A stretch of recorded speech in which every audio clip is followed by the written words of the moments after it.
Imagine a scene. A woman sits on the edge of a crowded sidewalk, clutching a baby in her arms. Passers-by stop, curious and concerned, but no one knows what just happened. Before we delve into this story, I invite you to subscribe to our channel so you don't miss other fascinating stories like this one. But to understand what brought this woman here, let's take a few steps back. It was a morning like any other at Delicatessen, a small restaurant tucked away in the city's bustling alleys. The aroma of freshly baked bread and coffee filled the air as customers savored their breakfast. Angelo, the owner, proudly watched the staff come and go and the satisfied smiles of the customers. Everything seemed to be going perfectly until a noise from the street caught his attention. Driven by curiosity and a growing sense of apprehension, Angelo ran out, discovering a scene he never would have imagined. A woman, visibly tired and in worn clothes, was surrounded by a small crowd. In her arms, he recognized Ettore, his little son of only 5 years old. "Ettore!" Angelo shouted, his heart in his throat as he pushed through the crowd. The woman looked up at him, eyes full of intensity and untold stories. "He's okay," she murmured, her voice calm but full of emotion. "He was about to be hit by a car. I caught him just in time." A wave of relief washed over Angelo as he hugged his son, still shaking but unharmed. "How can I ever thank you?" he said, his voice betraying the emotion of the moment. "I just did what had to be done," the woman replied. But Angelo knew that not everyone would act so quickly and with such courage. Noticing the bundle of items beside her, he asked, "Do you have a place to stay?" "I live on the streets," she confessed, with a tone of resignation.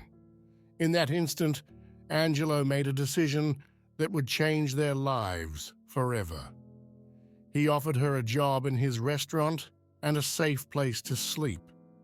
She hesitated for a moment, but then nodded, introducing herself as Nadia. The next few weeks at the restaurant were extraordinary.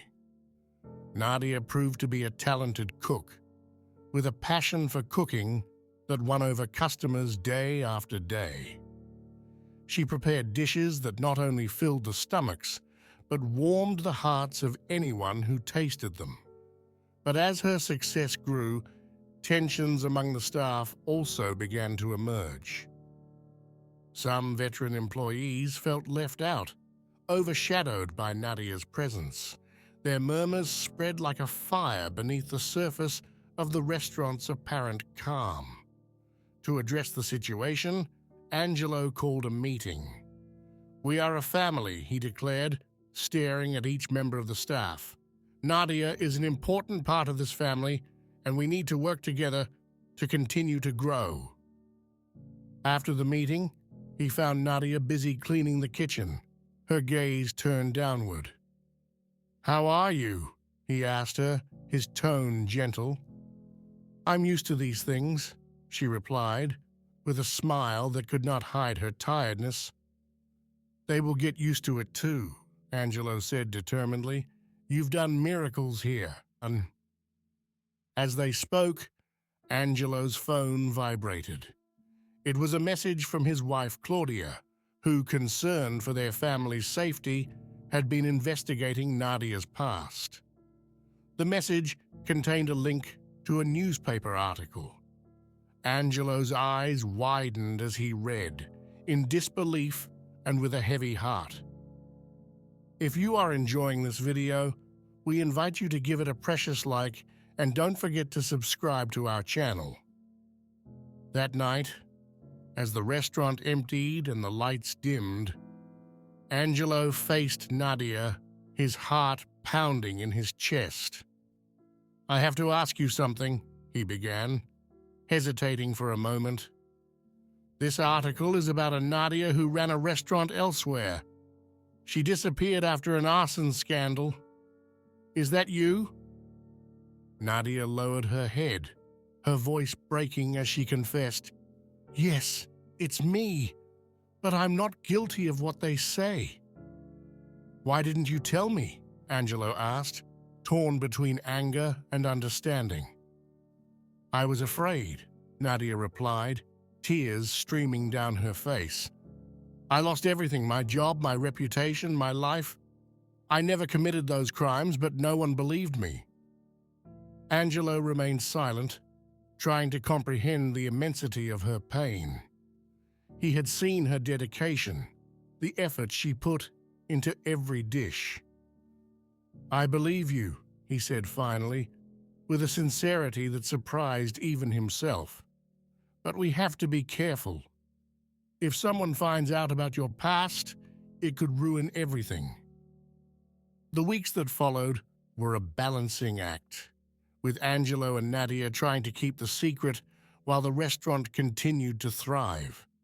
However, rumors began to circulate, challenging the serenity that had been so hard won. One evening, as Angelo was closing the restaurant, a figure appeared at the door. An elegant man, a briefcase under his arm, introduced himself as Detective Caruso. "I'm here to ask questions about an old arson case," he said, flashing his badge. Angelo felt the chill of fear tighten his heart. "Nadia is just a cook here," he replied, trying to remain calm. "I'm not here to arrest anyone," the detective replied, "just to clarify some things. We have new evidence." Angelo nodded slowly, filled with anxiety and hope.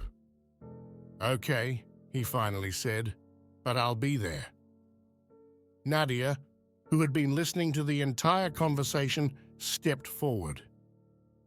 "I have nothing to hide," he declared, with a calmness that belied his inner turmoil.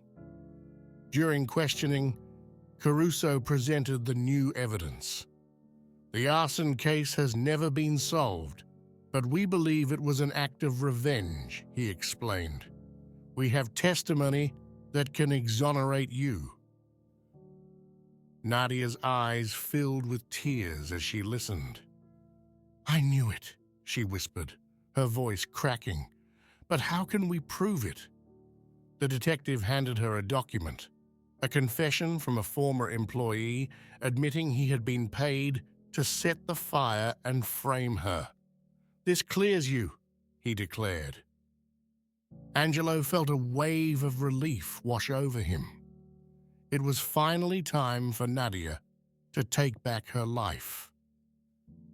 "Thank you," Nadia whispered, her heart light for the first time in a long time.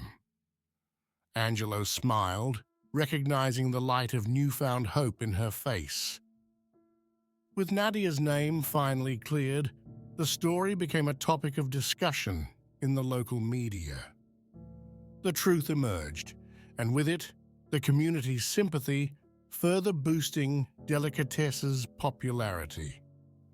The restaurant was no longer just known for its delicious food, but also for the story of redemption and second chances it told. One evening, as the restaurant buzzed with life and laughter, Angelo watched Nadia in the kitchen, her soul free and radiant as never before. "Thank you for believing in me," she said, approaching him during a short pause. Angelo smiled, responding with gratitude and affection. "Thank you for becoming a part of our lives. We couldn't have done it without you." Nadia hugged him, and for the first time in years, she felt truly at home. As she returned to her stove, Angelo looked around, feeling a deep sense of accomplishment. They had built something special together, a haven of love and dedication that surpassed any challenge. And so, the greatest lesson remained imprinted on everyone's hearts. that true families are found not only in blood ties, but also in the most unexpected places, and that miracles often come from the most unlikely sources.